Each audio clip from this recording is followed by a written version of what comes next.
Hey Raindrops! Thank you all so much who have subscribed to the channel. You guys have really helped spread the word, build this channel together, because I can't do this without you guys. And I know y'all want me to interview a lot of people, child, but in order for me to do that, I need to make sure my subscribers match the millions of people who do watch my videos. So all you have to do, okay, is hit the subscription button.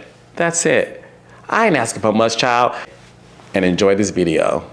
Hey Raindrops, the Queen and King of Reality Show tour is back. Nene Leakes and I are coming to a city near you. Friday, June 5th, Houston, Texas. Saturday, June 6th, Dallas, Texas. Get your tickets on sale now at kingdomrainint.com. That's Kingdom, Kingdom, Reign, REIGNENT.com. Can't wait to see you there. Hey Raindrops, on today's episode of Reality with the King, I have a singer, a songwriter, former star of Love and Hip Hop Hollywood. Give it up for the beautiful Lyrica Anderson. Hey superstar. What's up? I got my shades on because you got yours on. A period. It's one of those types I of want to days. see your eyes though. I'm keeping my shades on today. The girl has been working. What type of day is it, girl? You know what? My eyes are actually watering. Actually. Are you crying already? I'm already crying. I know I get the girls to cry, but not this soon. How are I don't you? want to cry anymore, please. Okay. Okay. How are you doing though? I'm good. Thank you for having me. No, thank you for saying yes. It's been a while since we've seen you on Love and Hip Hop, but Miss Thing, you seem to always be in the news, honey. Tell me about it. So no, I want to talk to you because, like I said, you've been in the news recently, but more than that, you have such a very interesting story, a very interesting life that I really just want to get to know you. Okay. Yeah, I just want to get to know you. Okay. You know, I don't know too many people who's named after their mother. Yes. Which I think is so interesting to me. Your mother is the iconic Lyrica G, honey. A period. We all know how is she doing, by the way? She's great. I wish she was here. She could have came and talked to you too, but she's in LA. She's in LA. Okay. So we are in Atlanta right now. So we know you from Love and Hip Hop Hollywood too, but you're in Atlanta. So what made you move here? Well, my manager lives in Atlanta. That's A. And it's not just A1? No. Oh. He's not my manager. I had to. Oh, you're starting early. I had to get. Okay. I had to make sure, Lyrica. You said A, so I wanted to make sure that they didn't think it was. You said Atlanta. So I know. like, but some of the girls don't reference A with the Atlanta, so I had to make sure. No, absolutely not. He's not my manager. No, not even a little bit. My manager is Prince Howard. So shout out to Prince. He's in the building. But yeah, no, he lives here. Okay. And it's really interesting because I'm born and raised in Cali. And I used to come here all the time. And I would notice that when I flew into Atlanta to record like my music, I just got a different inspiration here, like more inspired in Atlanta. So I was like, I think I'm gonna start going there just to like get inspired to write, basically. So that's how it started. And I just started coming more, and my best friend lives here named Jay, and she was just like begging me to come. She's like, you don't even have to get your own place. Just start off with me and see how you like it. Just come and like, because she kind of had made me a little nervous because she was like, oh, Atlanta's dangerous. And like all these stories I would hear, like how girls don't always have to carry a gun. And I was like, ooh, I don't really come from that lifestyle. Hold on now. I mean, it's dangerous anywhere. We have stuff in LA too, but it's just the way she described it. So I ended up coming. I was like, I just rolled the dice, packed up my stuff out of my 3-bedroom condo in LA and just came. And I feel like that was the best decision I could have made. I really, really do, because now I do still work in LA and I work here, but I have like a consistent, I'm doing a lot of cool stuff here now. Like work-wise. What? Well, I'm back doing reality TV. So, oh, shoot. What you doing, girl? I'm filming a reality show on Now That's TV called The Blueprint. So there's that, and we're filming that in Atlanta. Congratulations. Thank you. I also am a regular with Country Wayne.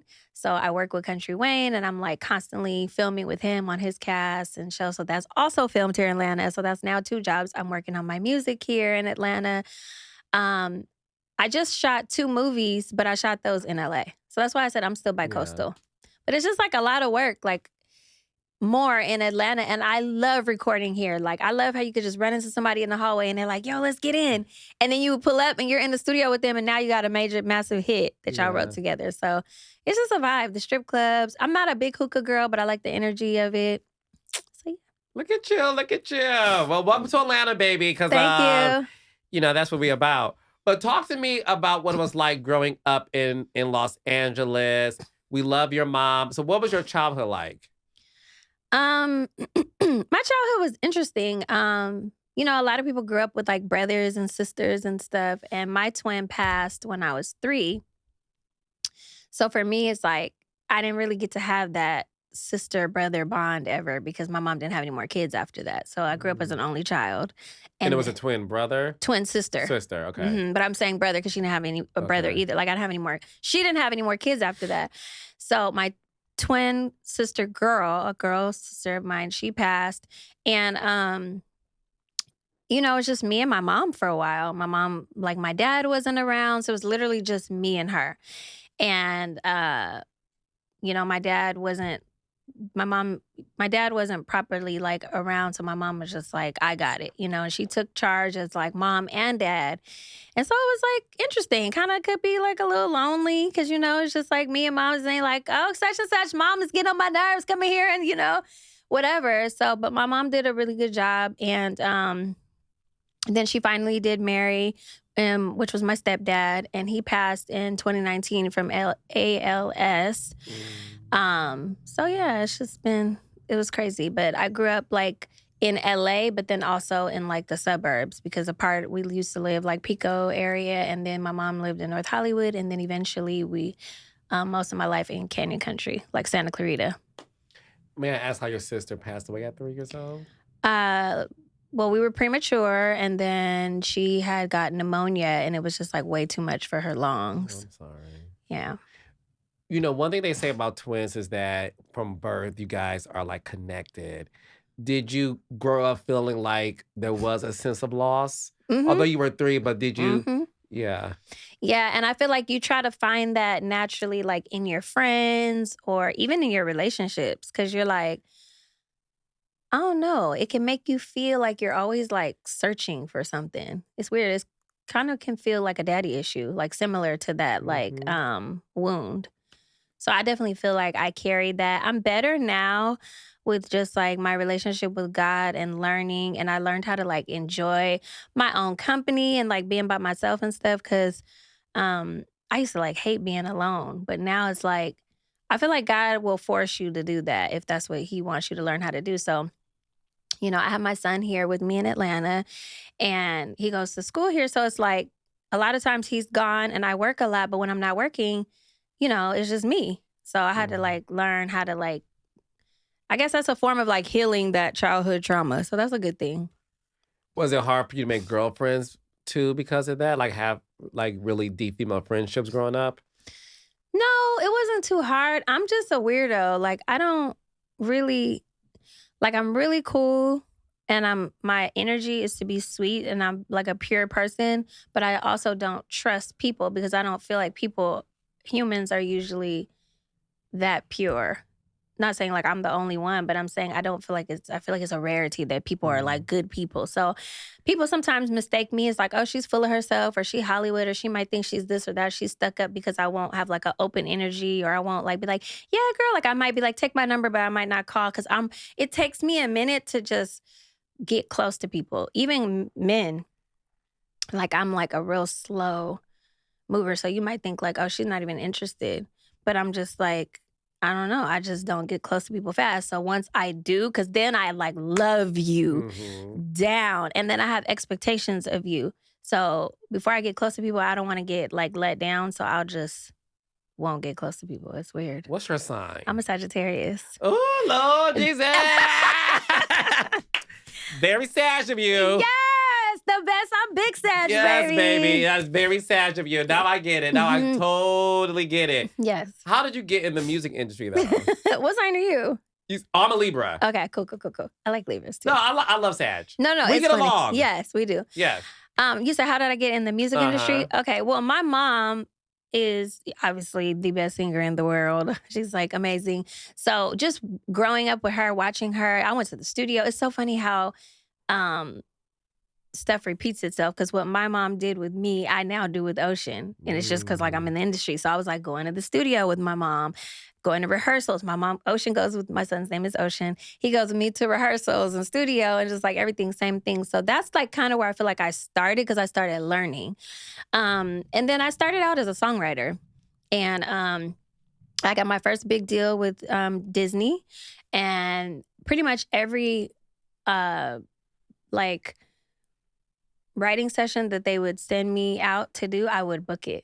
So they were like, you are incredible, but the thing is, if you give me the opportunity, I can do it. It's just that you have to like, they knew to put me in the right rooms. That's what I liked about Disney.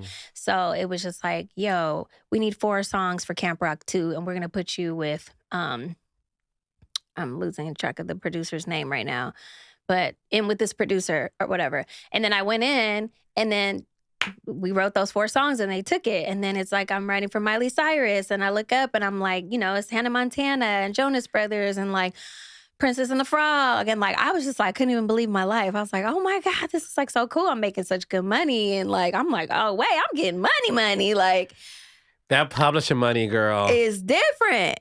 So I was like, I don't know if I want to do anything else. And then the thing that made me want to venture off from Disney is I was like, I want to write for other artists like R&B, like what I ended up doing, the Chris Browns, the Beyoncés, and it was like kind of keeping me in like a Disney innocent box. And I'm like, that's cool, but I'm like, I don't even know how to write R&B because I'm stuck doing pop, right? So that's how I like ventured off. And that's, in a nutshell, I got started as a songwriter. So when you were, because Disney's checks, baby, they're cute. Do you remember how much, do you remember the most money you made in the Disney songwriting era? I don't know if I remember like an exact number, but I remember the residual checks were like nuts, because I wrote this song for Charisse featuring Ayaz called Pyramid, and it was such a big record. It was like on Oprah, and it was all over. Every time I turned on the radio, and it's so funny because it was a ballad, but it blew up so big. And those checks were crazy. Like, you go check the mail, it's like 20,000, 7,000, 10,000, 15, but getting those like all the time were just like adding up. And I don't know the number. They would, some bigger, some small. It didn't even matter. The small ones was like 10 grand. Yeah. So it's like, and the bigger ones would be like 100 grand, 150, like whatever. So it was just like a lot of money. And then I was like, okay, I just want to be a songwriter. Like there's so much money in songwriting.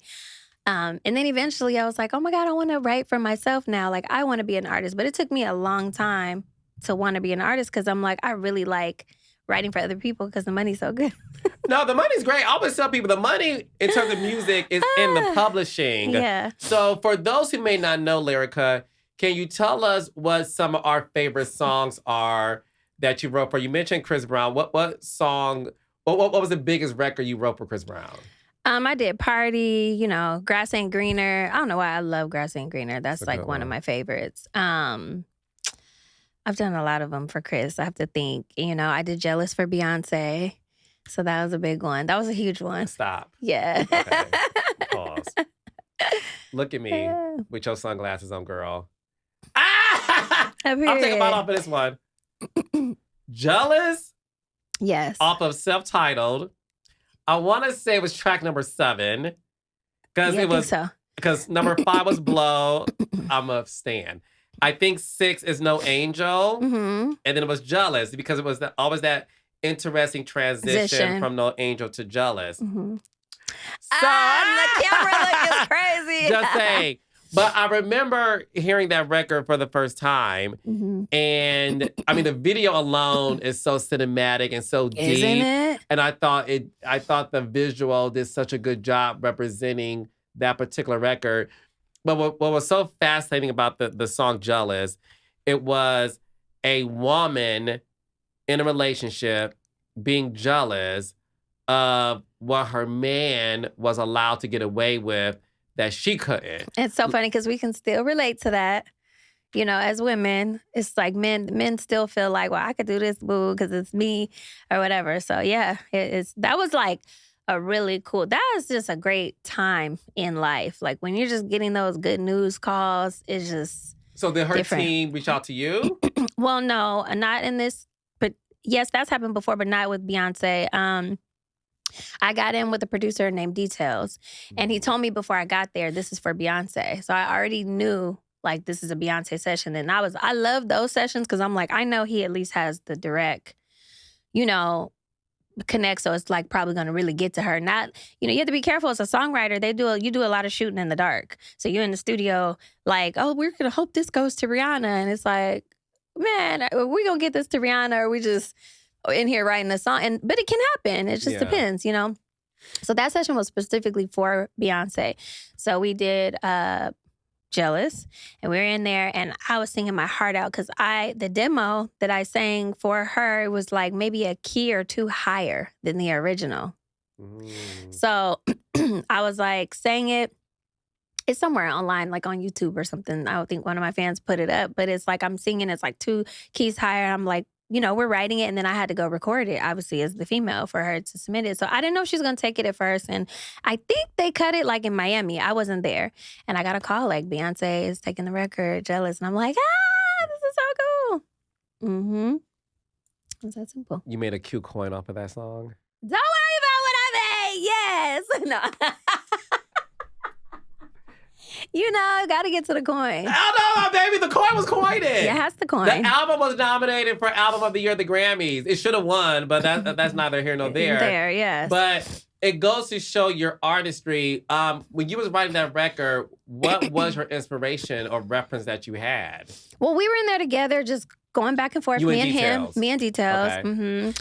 And, you know, I don't know. That's just like a real gift from God, like me songwriting, because I will just hear stuff that's just like pretty cool. Like, and I don't even know where it comes from. And then my mom, like I said, I remember being a little girl and hearing being like, okay, this is the first verse, this is the second verse, like exactly like I'm gonna teach my son, like how it goes. And then for me, I hear melody first. So when I was in there with him, I just, you know, whatever it is I hear. Sorry. Mm-hmm. And then from there, what is in my throat? You like some. It's You coffee. good? Okay. It's okay. So then from there, then I'll hear lyrics. So we just was like playing with it and magic happened. Girl, that's magic. Yeah. Congratulations. That's Thank like you. major. Thank you. That's like really, no, seriously, that's really, really, really, really amazing. And what was interesting about that, you were on Love and Hip Hop at that time too. Mm-hmm. How did you get on Love and Hip Hop?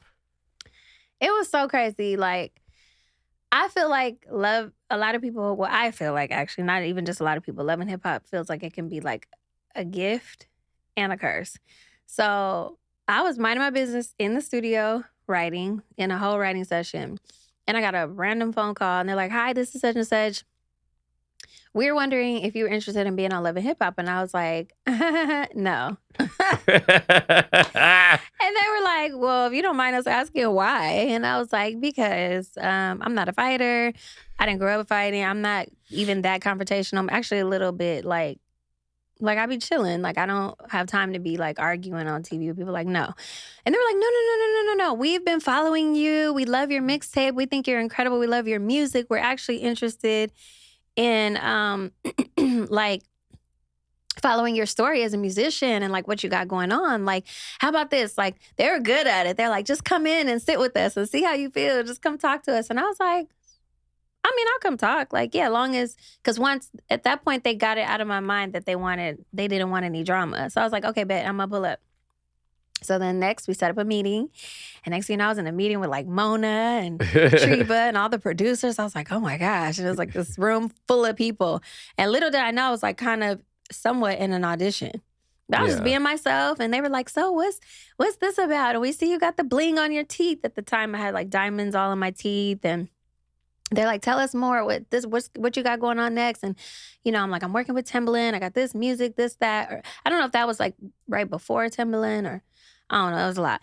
But to keep up with, but it was real cool. And I was like, I like that meeting. Like, it felt like a maybe. Then they were like, so we want to know about your love life. So at the time, I was like, I have a boyfriend or fiance, and I didn't have a kid yet. So they were like, we want to meet him. And I was like, and our mothers don't get along. So it's really crazy. We want to meet the moms. Oh my God. Da, da, da. I'm like, no, hold on. You're like, wait. They're like, no, we want to meet everybody. That meeting was an episode in itself. Mona was smiling from ear to ear. She like, let's go. And So who's in the meeting? It was you? Me, my mom, Pam, A1's mom, and A1. We were all four in the meeting. And It was just like, well, I don't like how she did it. Well, she been living here long enough and ain't moved out yet. At the time, his mom's staying with us. So that was, I'm not gonna lie, it was great for TV. I get it now, but for sure. Yeah, so she was just like, "What? So your mom lives with y'all and they don't get along, and y'all are married? So why haven't y'all got married?" And then we were like, "Well, we're waiting for this." And she was like, she said something real deep, like, "Who waits for the rest of their lives?" I never forgot that. And so we were like, "Okay." So she convinced us to get married on the show. Oh my gosh, it was nuts, like nuts. But reality TV can pay really good, but you have to ask yourself if it's worth like exposing your life.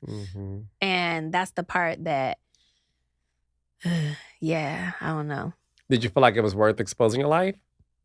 I feel like I built a fan base off of it, and I have a following, and people really got to know me, and people really who really tapped in and watched and paid attention to my personality. When I meet them, they're like, I love you, and this is why. And they always tell me like I showed strength, because it's hard to walk away from like a marriage and stuff like that.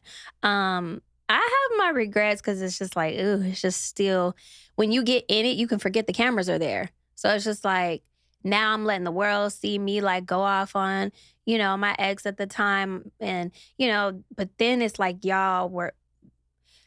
my following was like with me. Y'all watched me announce that I was pregnant, have my first child, like be pregnant, like my first marriage, like y'all like did this with me. So it's a certain love there, but it is a little tricky. Another thing is, before I was on the show, I remember I took this meeting with like a big label.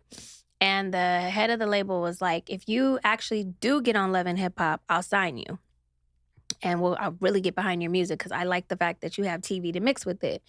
Then I had other people like, oh, we don't want nothing to do with her because she's on reality TV, so she's probably messy and drama, and like, we don't want to sign that. We don't want, it was like so many. It made you be like, well, then I don't need to be on reality. I need to just focus on my music. And it's so funny, because then when I got off TV for a while, I'm like jumping around, but I just want you to know how crazy it is mixed with music. Then people were like, well, if we could get her back on TV, then we'd love for her to be a brand ambassador for such and such. If we could get her back. And it was such a hurtful thing, because it's like, at this point, you got to say F what everybody say and really do what's best for you and what you want to do and what's going to pay your bills and make you straight, because people will toss you around like crazy. Like, oh, well, we don't want her because she's not on TV. Well, we really want her because she is on TV. We'll put her back on TV and we'll give her an Oreos deal. Like, what? Yeah. No, I always tell people that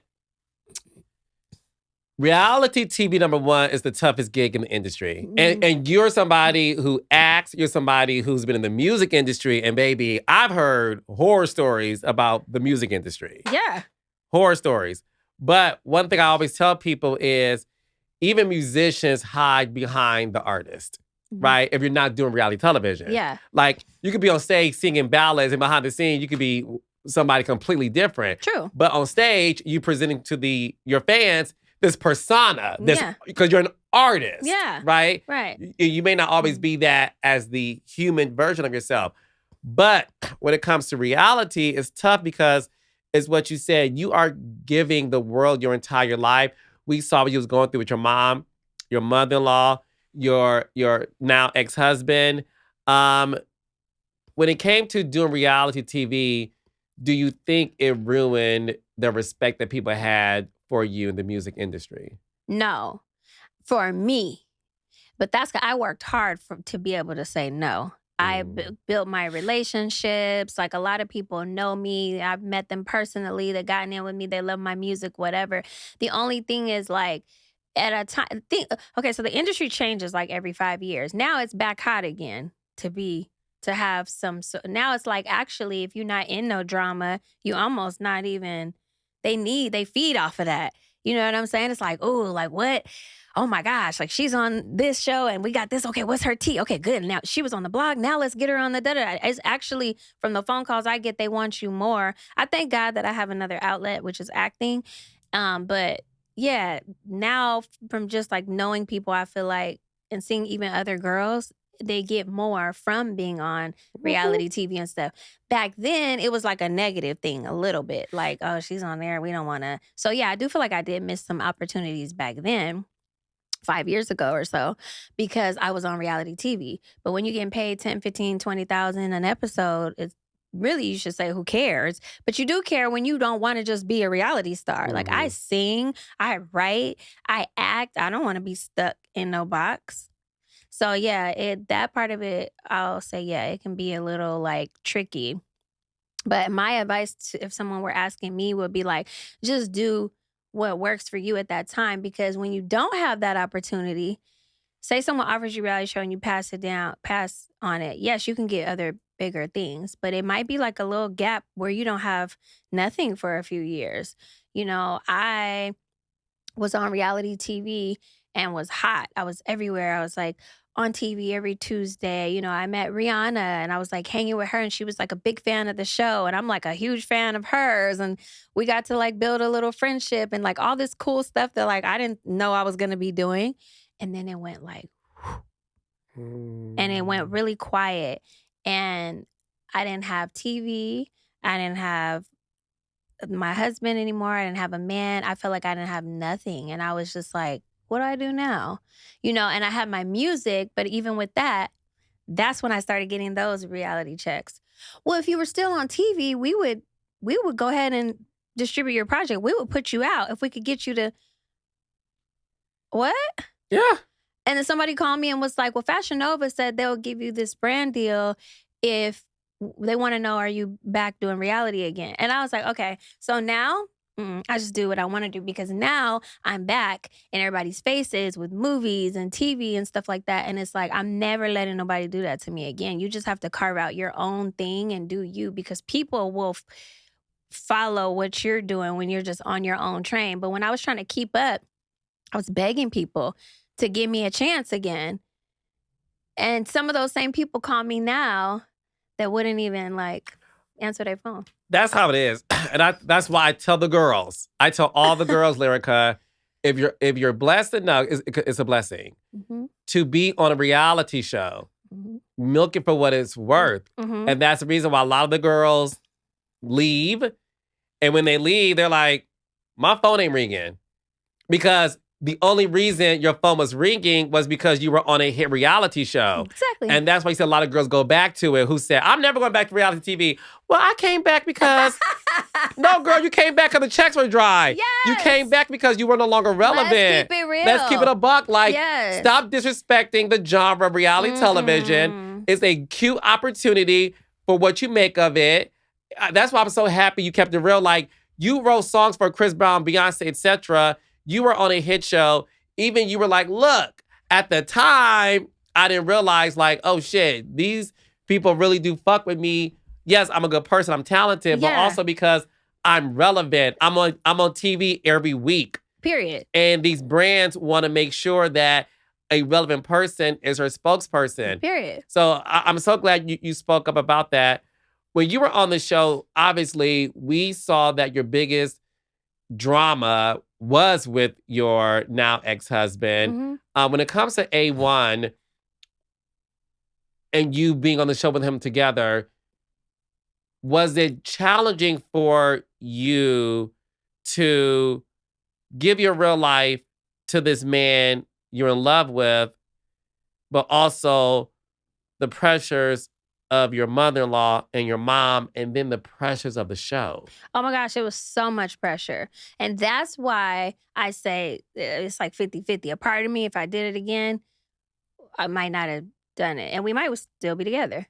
But then the other part is like, 50% of me is like, that has me where I am now. All the opportunities I get now is because a lot of people were like, well, people, when they meet me, they're like, some people are like, I really love your music. Orphina's my favorite song. I hear that a lot. Mm-hmm. Now it's starting to be, oh my gosh, Forever Us is like one of my favorite movies. I loved you in that. So it's changing. But at first, yes, it was just strictly Love and Hip Hop. It was just like, oh my God, I love you from the show. So when you realize you built your core fan base from that, you're like, eh. But no, like putting your life on there and stuff, yeah, that's like dangerous. Because I feel like, for example, A1, like I think that, not saying girls didn't like him, but it's a whole different ballgame when you put somebody on TV, because I brought him in that meeting. They called me to be on the show. I said, A1, come meet them. So technically I got him on the show. And then now other women are like, they don't care if you're married. They're just doing the most. They're DMing and they're throwing themselves and throwing them in their mind. Were ladies throwing themselves at A1 before Love and Hip Hop? That's my point. No, not as much. Of course, he's on TV with the jury and, hey, I'm A1. Woo, woo, woo. So now, no, it's different. We're not even going to act like it's not different. It was different. Yes, they were throwing themselves at him. And was it challenging for him to handle that because it was new attention? Yeah, that's what I feel like. Yeah. I feel like it was challenging because it's like new attention. And then women are so disrespectful, like to marriages.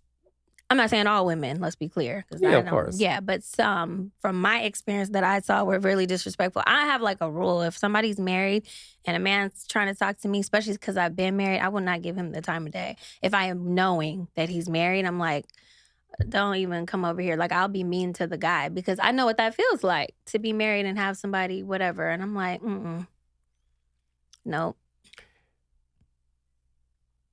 Was A1 unfaithful to you throughout your marriage to him?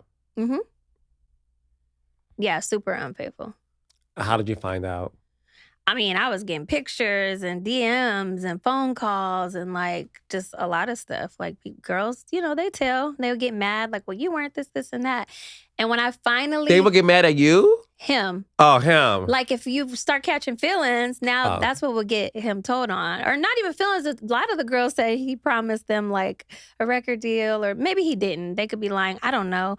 Girls were trying to get on the show, storylines. Some people would lie on him.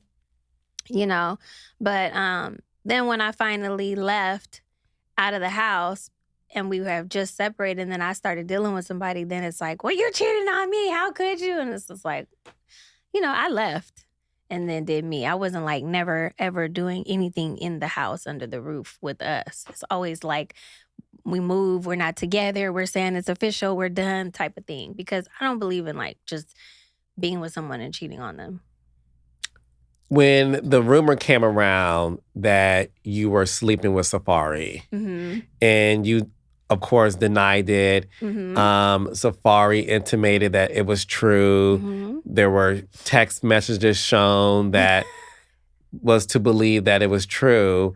What was that like dealing with that? I mean, it came to find out that it wasn't, and he apologized to you in the end, but I really want to have you take us back to that moment because you were fighting for your life. No, that was like horrible. And that was horrible because, Safari was coming off of Nicki and he was like the it guy that everybody wanted. And I think what makes it hard for people to believe that I didn't deal with him to this day, if they want to believe that, is because they're like, the rumor was going around that he had a big thing and all this kind of stuff. And it's like, okay, what does that have to do with me? Whatever. But the problem, and then Nicki, and then all that hype. So maybe in people's minds, like, well, everybody would want him, but I had someone. I was with A1.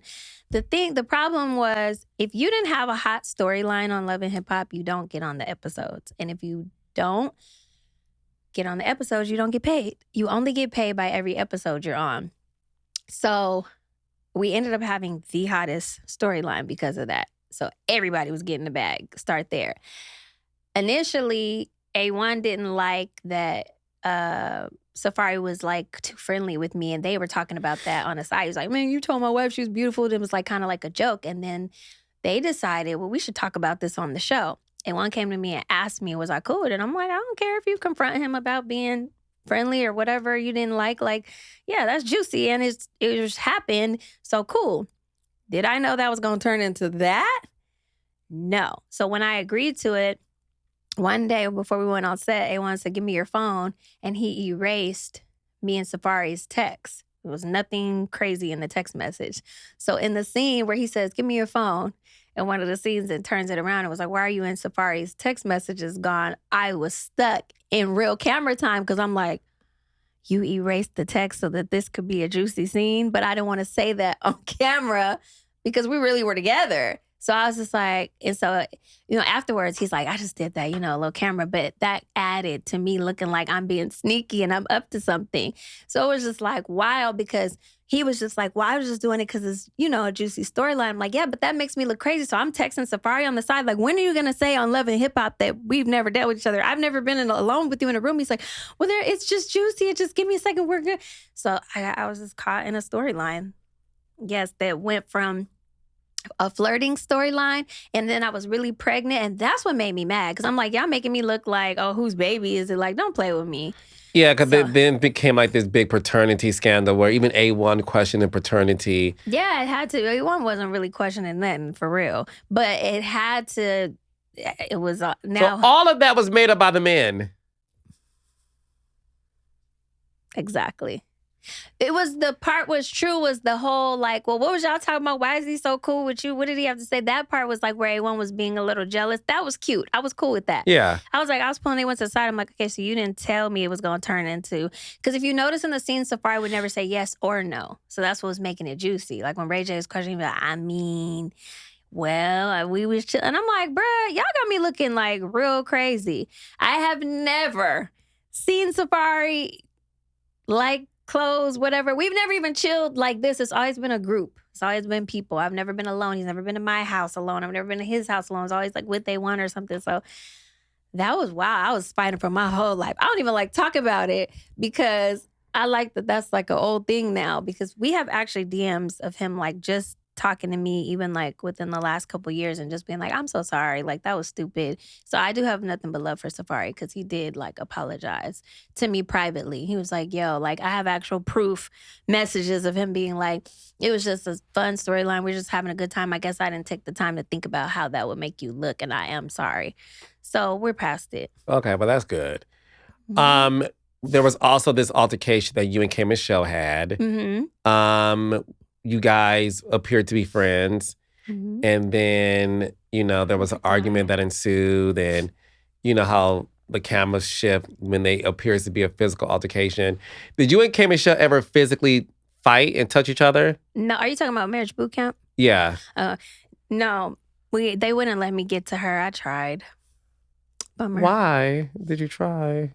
See, and back to me not being a fighter, but that girl, K.Michelle, is like, ooh, she's weird, because she called me even before that show. She told me I should do it. She's like, you should do marriage boot camp. I'm doing it. We're cool now. I think this would be a great thing. She had publicly apologized on Love and Hip Hop and said she personally apologized to me over the phone, and then was like, I'm going to on camera say I'm sorry to you because I was wrong. And she did.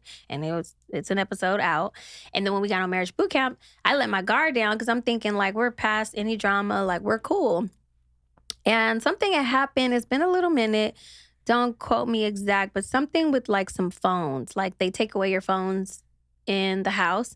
And I guess like one of the producers or somebody was still giving her phone. I didn't say nothing. A1 did.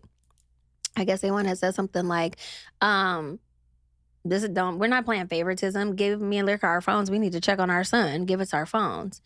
She's upstairs like going crazy, calling me when A1's the one who said it, all out of my name, that BITCHF, her, da-da-da-da, So what is my phone if I'm not even the one that said anything, because I didn't know what. I just know I wanted my phone to call and make sure my son was okay.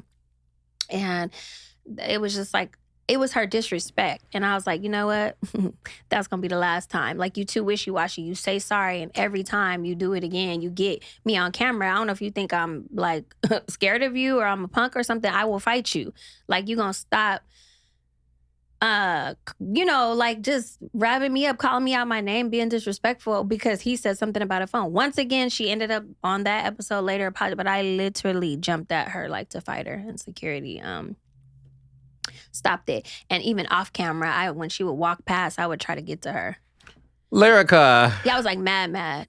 Because I was like, this is about the third or fourth time. And then you tried it with the thing with where she was set up with the IV to her, and it was real funny on Love and Hip Hop. I felt so set up in that scene. They're like, yeah, go in there and talk to her. She just had surgery. Just build her up, da-da-da. And she like literally lied on me. Like, oh, you were late and you're a diva and you're da-da-da. Like anything for views. That's the thing. You don't ever know that's why I stopped doing reality too after a while. Because it's like, you don't know what you're walking into. So, that scene gets played every 6 months on Twitter. Yeah. So K.Michelle's on stage. She has the IV.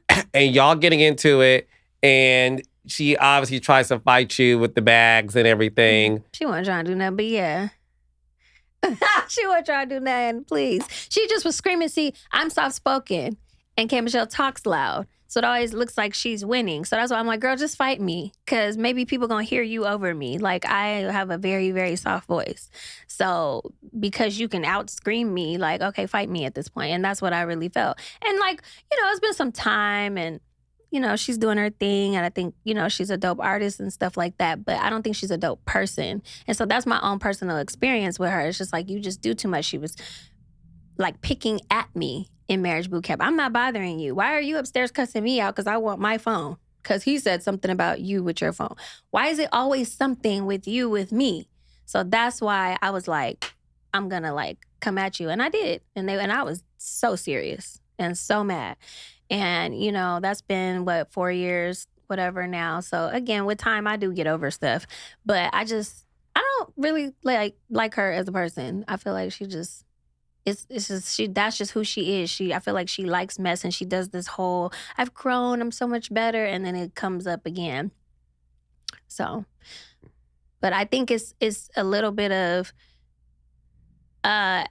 behind the scenes admiration, because she'll be like, I love your song Marriott, but she wants to make me feel like, well, but I'm the bigger artist. It's just things she says, and it's just like, girl, I don't do nothing but pay respect to you as an artist. It's not about, I'm not trying to say I'm bigger, like you've sold more records than me, cool.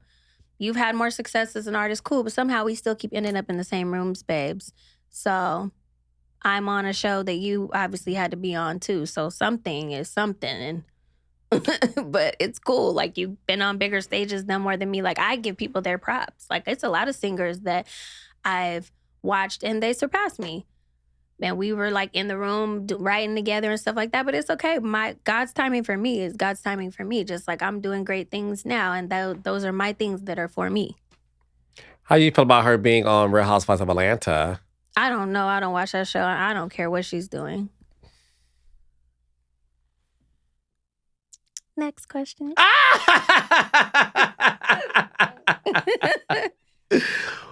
You and your mom is great television. I think she's so iconic. Mm-hmm. We saw even the two of you battle on the show, of course, as relates to your then marriage to A1. What is your relationship like today with your mom? Oh my gosh, my mom is my best friend. We are super duper close. That's my dog. I just was with my mom. I have a movie out that came out February 20th, by the way, called Unrequited. So y'all have to check that out.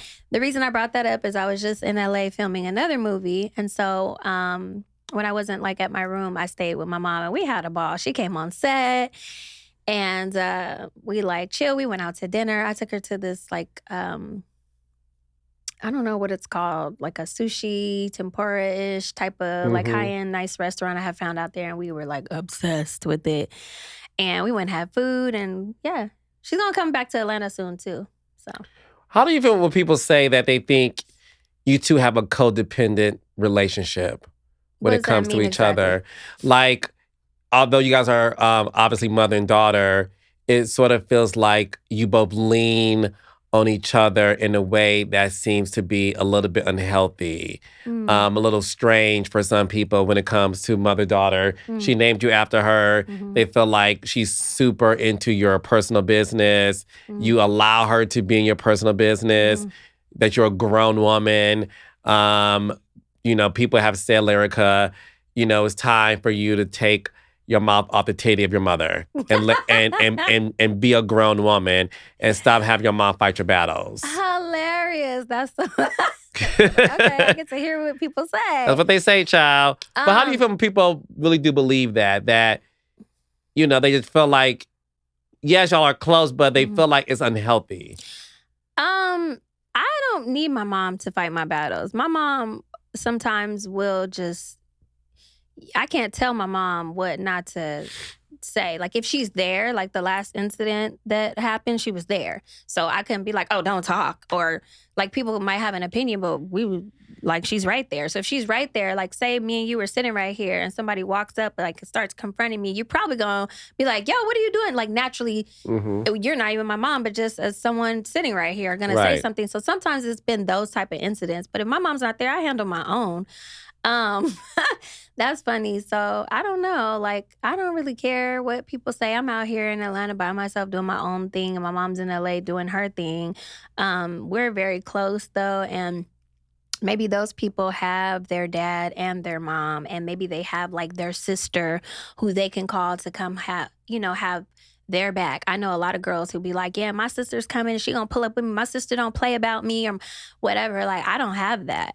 So all I have is my mom. I don't have like a big, a lot of my family on my mother's side have been passing away. So it's just like, my aunties, like my aunties left literally, and like my uncle, a couple of uncles, a lot of my mom's brothers and sisters recently passed and stuff like that. So there's not, a lot of people, if people say I'm depending on that I can depend on other than like my homegirls and stuff. So maybe those people have their situations, but I've learned to not care so much what people think, because those people are not there when you're crying and you're going through things and stuff like that. I can't call them. So, I mean, say what y'all want to say. I don't really care. Do you think she had a role to play when it came to you divorcing A1? No. That was just, a role in the sense of the drama. People were talking about the drama on the show being overwhelming. That was like kind of a lot. But I think us just being like on TV, all the opinions and the, well, she did this. Well, you shouldn't deal with that. You should. It's just like, I think that, and then our moms like maybe arguing a lot was a little stressful, but I think we kind of knew how to still handle that. I know it was so entertaining for the world, but it was a little stressful for us. But was that like just, oh, that's the reason we got divorced? No. But I do feel like if you have a relationship off TV, you probably will last more than on TV. I don't think I would ever bring like my real relationship on TV ever again. What do you think finally led you to file for divorce? I don't know. I won't talk about that. Okay. Just like it just gets like hard. I think the TV thing again was too much on us, because when I look back now, we're closer as co-parenting. Like now we're cool. And I feel like we're cooler, like we get along better because it's not all that stuff, like with the TV and the episodes. And I remember we did an episode and there was a condom floating in front of like our house, like right in front. And one of the producers was like, look, and I instantly got mad. Like I instantly was like, oh, well, whose condom? And then in reality, it's like, I don't know really where that came from, what. So it's just like, it's so... like, you just always feel like something's going on, even if nothing's going on. So I feel like I'm not blaming the show, because you got to take responsibility for our stuff. It's not like, oh, that shows why we're divorced, but does it play a part? Yeah. So it's just like I just couldn't take all the stuff with too much with women. Women? There's a rumor that he had a outside kid on you. Is that true? No comment. No comment. Mm-hmm. Do you think there's a world where you and A1 could reconcile? No, I think that ship sailed. I think it's like everybody's just doing their own thing. I'm so focused on me and my child now. I'm not even like really dating. For real. Like I talk to people and stuff like that. But I think I think that what I've been through in love just kind of made me be like, I'm just kind of cool. Like, I'm okay with just like working on my music, doing my shows, doing my movies, and completely pouring into Ocean. And I feel like he is thriving because of that. Like, I'm just sitting there when he gets out of school, I have a routine where I make his food, I cook for him, I help him with his homework, like, we play. Like, I just put all that into him. I feel like people let you down, and it's going to take a really certain type of man for me to like open up again, because I'm not. Maybe that's a little sad, because then it's like everybody wants somebody, but I'm just not. I don't know. I don't think I'm cool. Like, I'm abstinent. I'm celibate. Well, I'm abstinent. I say abstinent because it's more so like if I'm in a relationship, yeah, but I don't. I'm not. I don't want to sleep with nobody. I don't want to nothing. Like, I'm cool. I feel like it's just too much on the heart. I love too hard. It comes with too much. And, you know, I'm good to my person when I'm with them. And my last heartbreaks, I was like, you know what? Y'all got it, actually. Y'all got it. Your last heartbreak after a divorce? Mm-hmm. You were dating somebody? Mm-hmm. In the industry? Nope. No. And he broke your heart? Well, he was dealing with some personal stuff with like court and stuff. Okay. So it kind of just made us have to separate because of that. He was a cool dude. But just, yeah, for me, I'm just like, it just comes with too much. But the last situation with my child's father was a big one. And for me, I'm just like, I don't know. When I started focusing on me and God and my child, I feel like a lot of blessings came my way. This is like the busiest I've ever been. If it's not an interview, it's a movie, it's a reality show, it's a commercial, it's a, like, we want you, like, I'm just getting calls every day. And I'm really thankful because I feel like I'm just focused on God and my child and that, and myself and my mom. If my mom needs me, of course, because my mom's in LA. But when I put my energy into like a man, like, I really put my energy into the man. So it's like I'm in it. You know, babe, what's up? Da da da. I want to talk. I want to make sure you're good. I'm considering their feelings. Like, you know, I'm in the interview. I'm gonna call you right back. I'm constantly like making sure that okay. And it just seems like it's just still, you know, always like something, and it takes me off. I remember I had a really big audition for a big TV show, and they already wanted me.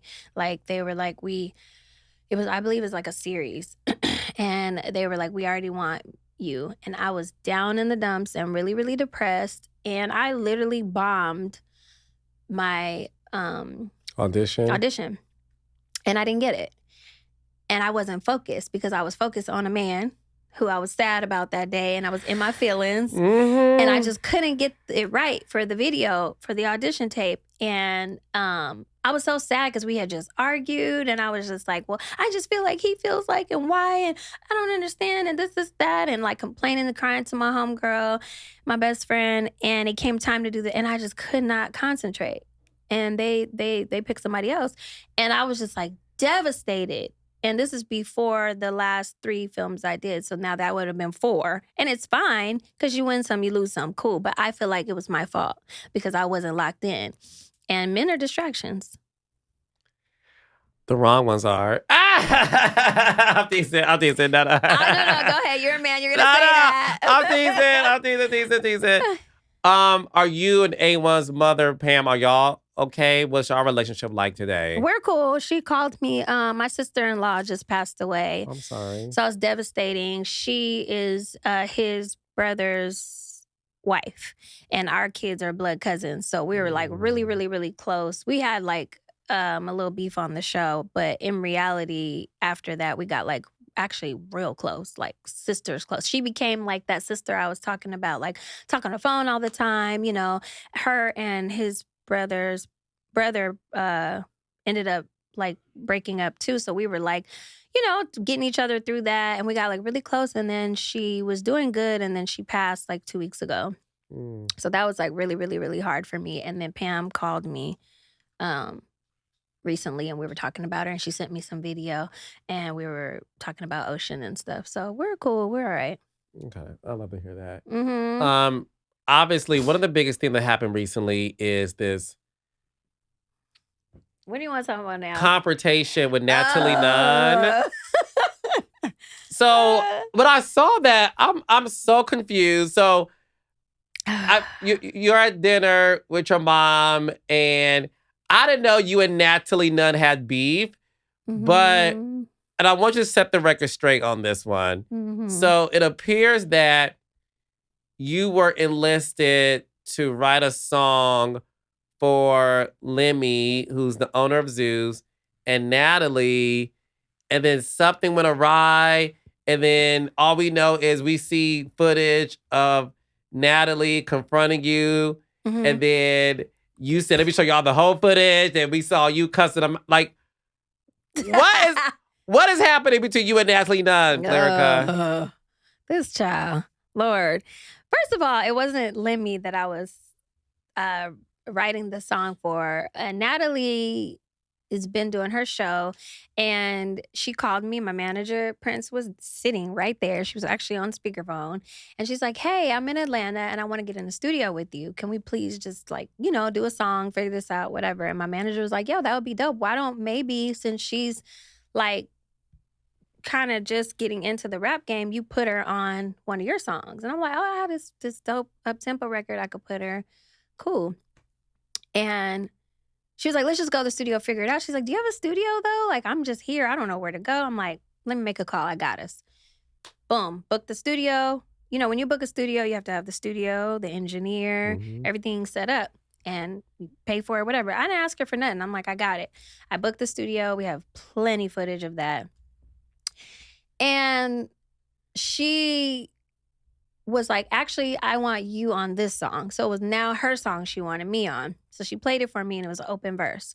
So me and one of my writers sat and wrote my verse. She's like, "I want you to rap." I actually can rap. I just don't really write rap. Like if I do a rap, I have to like co-write it with somebody as far as like rapping because my thing is singing. So I'm like, "Bet, I'll do it." So I got on, did my little verse, whatever. She was like, "I love it. Oh my God." We were like all excited. Let's go.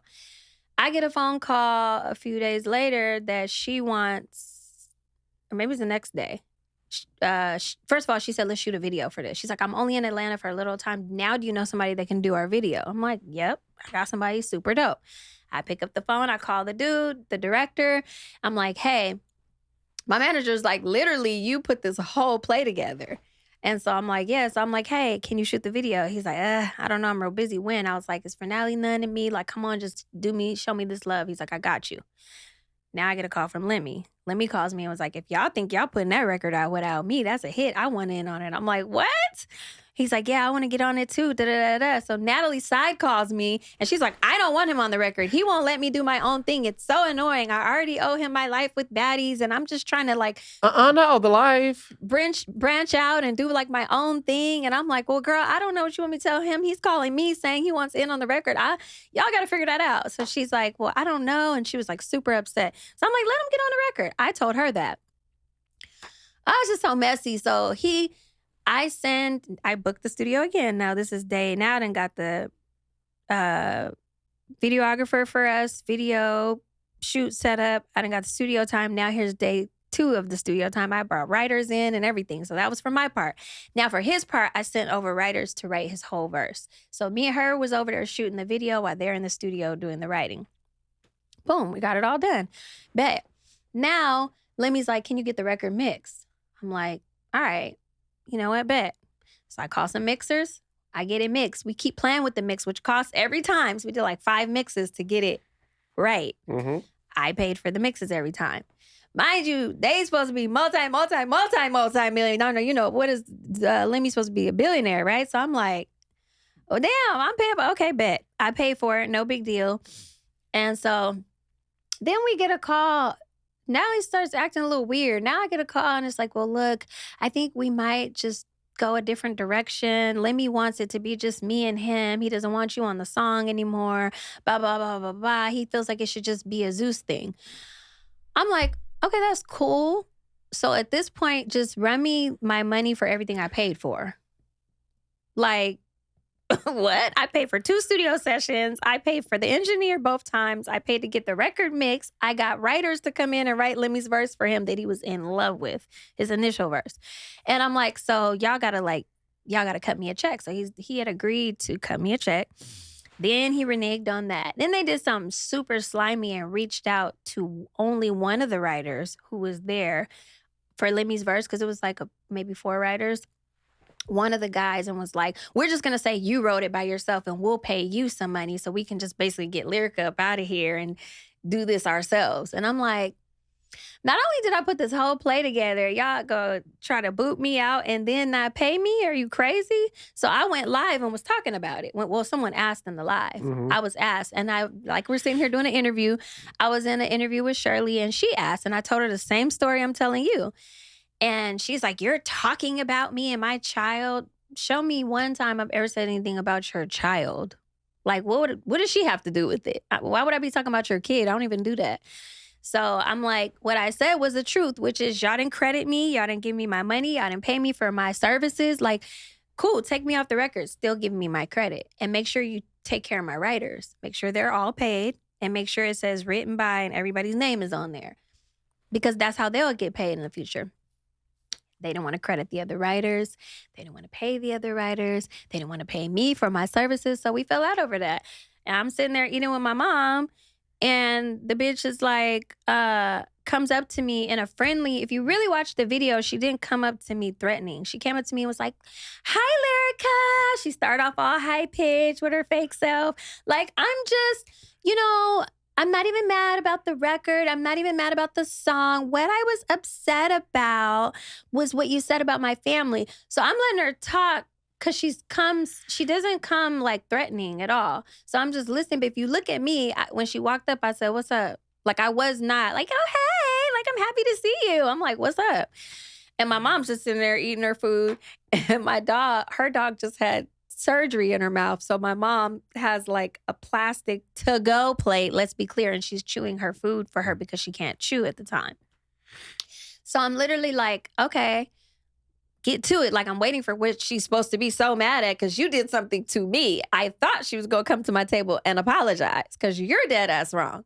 So instead, she's just like, well, and and I was mad about this and I wasn't mad. And I guess she felt like at the end, her little drop the mic thing was like, and keep my family's name out of your mouth, something. And she walks off.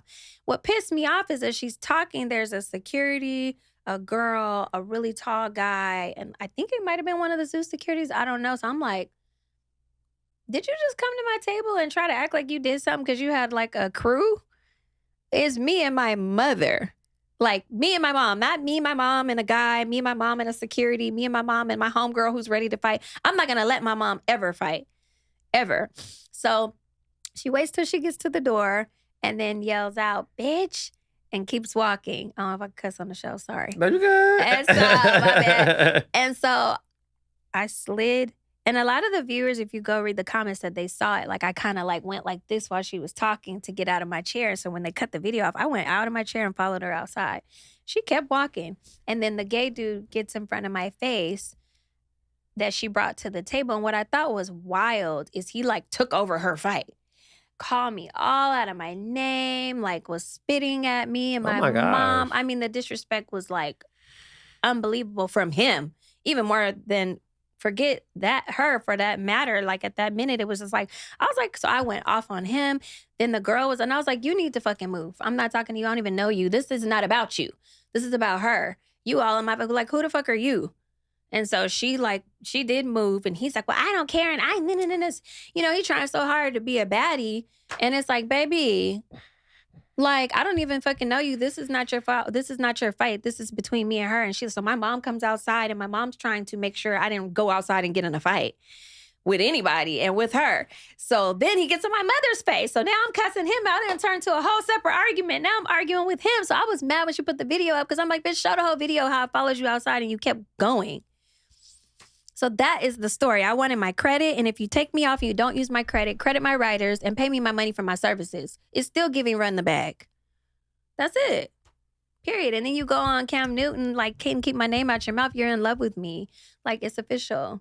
Just Literally, it's official. She literally was in Cam Newton's interview, like, and Lyrica said, and Lyrica, and it's irrelevant, Lyrica. Oh, baby, I'm so irrelevant that you couldn't keep my name out of your mouth. Like, let's clock it. Did you ever get your money back? No. And the song was a flop, and it didn't even do nothing. So there it is. That's what you get because God don't like ugly. It didn't go nowhere but to hell. The song flopped? Have you heard it? Okay. So messy.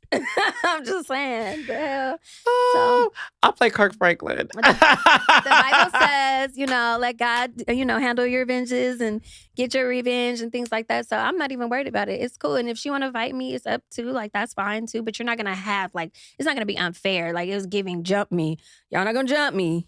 Now, it's a one-on-one. That's different. Were you surprised, like us, that it was that serious? Like, were you, because as you're eating your not that it's funny, but no, it is funny. Listen, I know what it's like to, like, be at a restaurant and you're literally chilling with your mom or whomever. I was very caught off guard. You know what I'm saying? Yeah, like, and then to be like, wait. And then to have the guy, like, sneak recording me. I'm like, I'm eating freaking dumplings and salad. Like, we're on some, like, health kick. I was like, very healthy. Yeah, it was, like, very healthy, like, eating our salads. I'm like, girl, maybe you should go spend some quality time with your mother and your child and not worry about what we're doing. And that's when I say something about child. Spend time with your child. You sitting here worried about me and what I'm doing. I'm out here with my mother doing family time. I wouldn't even approach somebody with their mom. It's just disrespectful. Like, I don't care what I felt about the girl. I'd be like, she's eating with her mom. Like, I'll wait until, I see her, or I'll ask her, can we step outside? She should have just been like, yo, can I talk to you for a second, and pull me away? Like, how are you going to try to confront me? And then why is there a crew of y'all? Like, that's wild. So.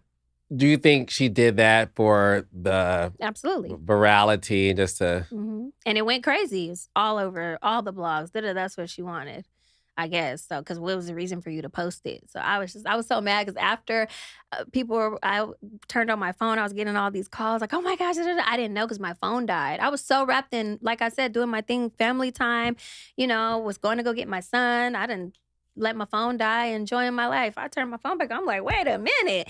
I'm like, girl, you're not going to show that I got up out this chair and came outside. Girl, don't play with me. Like, and again, I am like the bear you have to poke. I be chilling. I don't bother nobody. But you come bothering me with let's go, whatever smoke that comes with, because I don't bother nobody. You don't hardly see me in vlogs for drama. No, I don't. That's why we're all shocked. Like, wait, what's happening to this beef? I'm not that girl. I'm not a fighter. I'm not that girl. I am the talented girl that want to get money. I'm a girl's girl. I love girls. Pretty girls, beautiful girls. Let's have fun. Let's have a good time. I'm that girl. So... Well, you are that girl, and you have a lot going on. So let us know, babe, Thank you. all the things you're working on so that the raindrops and your fans and everybody can support you. I appreciate it. Well, a movie that I'm featured in, just dropped called Unrequited, and that's on Tubi. And that was February 20th, so recently. And I have just finished wrapped a movie called Death of a Mean Girl. And, I will keep y'all posted on what network that is, because they are I don't know, I think that might be Netflix or HBO or something, getting that part together. Yes. And then I just did another film. So, but as far as like the networks and stuff, I can't say at this very moment for either one. But yeah, movies and getting ready to drop a project. I'm working on my music right now. My manager is in there. We're like leaving from here to go to the studio because we got to put everything in its order, and let's go. You're doing so good. And one thing I love about you be out the way. Out the way. No, like you, listen, when Love and Hip Hop Hollywood was over, you weren't trying to be everywhere, and I think that says a lot about you. No, I appreciate that, because that's been like the word I've been hearing. They were like, yo, Lyrica be... And you know what? Shout out to people who love Lyrica and Marika's, because people were in the comments on that drama tip you was talking about. I did see a lot of comments because I was reading them for that situation. I was scrolling because I was like, wait a minute. And a lot of people were saying that, like, you be out the way. And I do. I mind my business. I go pick my son up for school. I be at home cooking, doing my little TikToks, chilling. Like, I am a very, like... And I'll hang out by myself, but I have my friends, of course. But I don't be like, I don't bother nobody. I be chilling. But you come bothering me, like I will give it back to you. Oh, we know, babe. We've seen it. We saw the receipts. Okay. So y'all give it up for Lyrica.